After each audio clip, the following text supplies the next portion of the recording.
शेर और चूहे की कहानी। कहानी से सीख।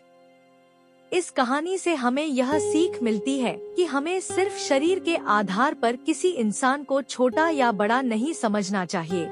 साथ ही हमें दूसरों की मदद करनी चाहिए, क्योंकि जब हम दूसरों की मदद करेंगे तभी कोई हमारी मदद के लिए आगे आएगा। एक बार की बात है, किसी जंगल में एक चूहा रहता था।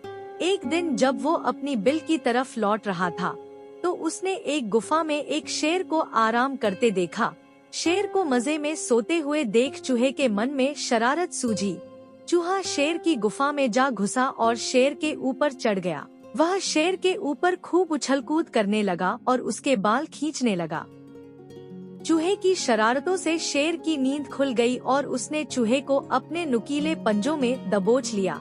चूहे ने जब शेर के पंजे में खुद को पाया तो वो समझ चुका था कि शेर के गुस्से से अब उसे कोई नहीं बचा सकता और आज उसकी मौत तय है। चूहा बुरी तरह डर गया और रो रो कर शेर से विनती करने लगा कि शेर जी, मुझे मत मारो, मुझसे भूल हो गई, मुझे जाने दो।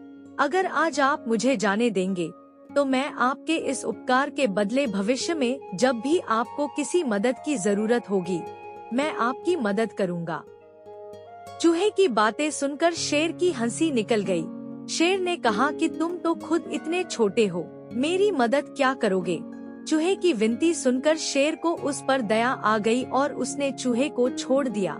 चूहे ने शेर को धन्यवाद बोला और वहाँ से चला गया। कुछ दिनों बाद जब शेर खाने की तलाश में इधर-उधर घूम रहा था, तभी अचानक किसी शिकारी के फैलाए जाल में फंस गया।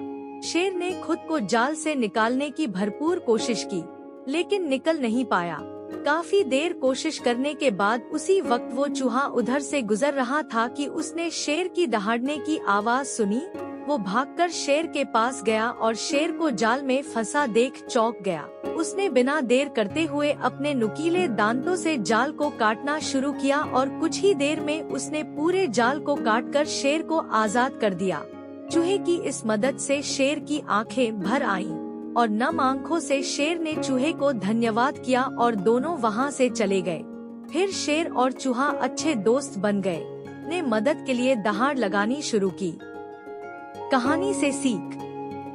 इस कहानी से हमें यह सीख मिलती है कि हमें सिर्फ शरीर के आधार पर किसी इंसान को छोटा या बड़ा नहीं समझना चाहिए।